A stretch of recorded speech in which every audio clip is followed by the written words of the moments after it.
et messieurs les membres du d'État d'Haïti, monsieur le doyen de la faculté d'odontologie de l'Université d'État d'Haïti. Nous voulons à l'Association médicale haïtienne être partie prenante des décisions qui concernent la santé de la population et l'avenir de la profession médicale en Haïti. Le pays en jouira les bénéfices et nous assumerons aussi les conséquences quand le système de santé en pâtira. Mais pour cela, il nous faut penser et agir ensemble à côté de l'État haïtien. Nous, les médecins haïtiens, nous avons appris une profession pour fournir des services à la communauté et sa pratique n'a jamais été à but non lucratif. Certes, l'aspect humanitaire doit être pris en considération pour garantir des soins de qualité. Est-ce pourquoi le médecin haïtien doit être également protégé par les lois haïtiennes afin de lui garantir la pratique de sa profession dans son pays pour contribuer à l'amélioration du système de santé et également vivre décemment de sa profession. À l'Association médicale haïtienne, nous appuyons l'application des normes au niveau de l'État pour réguler la pratique médicale en Haïti. Si elles ne sont pas appliquées comme on le souhaiterait, soyons plus vigilants afin de protéger nos institutions et les professionnels haïtiens de santé, car le pays en a besoin, puisqu'ils continuent à investir dans leur formation, tant en Haïti qu'à l'étranger, et leur service est très sollicité à travers le pays. La preuve est qu'on se plaint de leur départ en grand nombre pour l'étranger.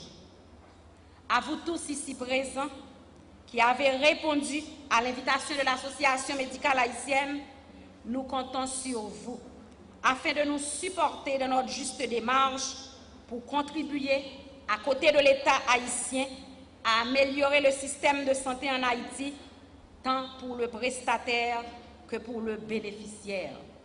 Trop souvent, on se voit forcé de voyager vers des centres spécialisés d'outre-mer pour des soins qui pourraient être offerts en Haïti. Il suffirait peut-être de mieux investir ou encore de mieux canaliser l'aide que nous recevons à travers les multiples organisations non gouvernementales. En consultant le programme de nos journées scientifiques du 5 et du 6 janvier, nous réalisons que le comité scientifique a tenu à inviter tous les secteurs concernés. Les médecins cliniciens, les médecins spécialisés en santé publique, santé communautaire, administration d'hôpital, les biologistes, les radiologues et j'en passe. Et ils ont tous compris, puisqu'ils ont répondu positivement. Notre programme est riche et sera certainement passionnant. Ces 2 journées scientifiques seront l'occasion de présentations scientifiques et de débats visant une amélioration des soins de santé offerts à notre population. Je dirais carrément visant la construction de systèmes de santé adaptés à notre réalité.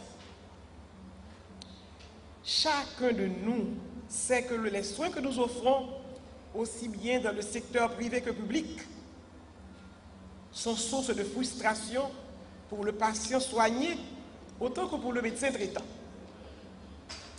En dehors de certaines pathologies aiguës ou chroniques dont le diagnostic est évident et le traitement disponible dans notre milieu, nos patients, ces patients, dès qu'il y a lieu d'approfondir les investigations paracliniques après 3 ou 4 visites. Évidemment, en raison de leurs limites économiques. Et les conséquences se font sentir. Dans le secteur privé, le patient ne revient pas pour un diagnostic précis qui aboutirait à un traitement définitif. Du côté du public, les proches du patient hospitalisé prennent la fuite, d'où des hospitalisations prolongées, moins de lits disponibles et les salles d'urgence qui restent surchargées, regorgeant de patients espérant un lit dans les salles d'hospitalisation. Au cours de ce congrès, après le diagnostic de l'état des lieux de l'ampleur des défis et des enjeux, nous établirons des perspectives. Un document source de référence sera établi, ceci est promis par le comité scientifique. Ce document sera remis et tenu à la disposition de tous les intéressés, principalement les dirigeants chargés de protéger patients, personnels médicaux et paramédicaux. Ce ne sera sans doute pas une Bible, car la parole restera sujette à révision. Il contiendra toutefois la vision des praticiens confrontés à la réalité haïtienne de 2012. Que nos 2 journées scientifiques nous soient fructueuses. Ouverture du 60e congrès annuel de l'Association médicale haïtienne. J'adresse sincèrement tous mes remerciements aux organisateurs de m'y avoir convié. C'est pour moi aussi une nouvelle fois l'occasion de témoigner de mon attachement pour l'AMH et aussi de mon appréciation d'avoir pensé à associer aux travaux de ce congrès tous les professionnels de la santé, de tous les domaines, de toutes les disciplines, y compris les résidents et les étudiants. Non pas seulement venant des institutions étatiques, mais venant aussi des institutions privées. Pour une fois, les cliniciens ne se parleront pas entre eux. C'est donc avec fierté que je vous apporte les patriotiques salutations de Son Excellence le Président de la République, M. Michel-Joseph Martelly, de la Première Dame de la République, Mme Sophia Martelly, qui s'intéresse énormément aux questions de santé, de Son Excellence le Premier ministre, M. Laurent Salvador Lamotte, et des membres du gouvernement tout entier. Déjà leur présence ici témoigne de leur attachement à la santé.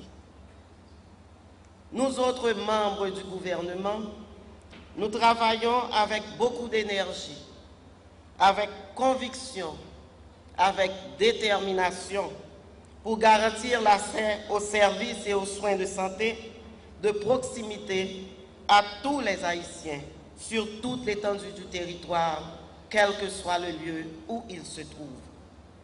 L'accès universel à la santé est en effet une des promesses faites par le Président de la République, repris par le Premier ministre et qui sera exécutée par nous tous membres du gouvernement en tant qu'objectif prioritaire à atteindre pour pouvoir réduire l'extrême pauvreté des populations les plus vulnérables.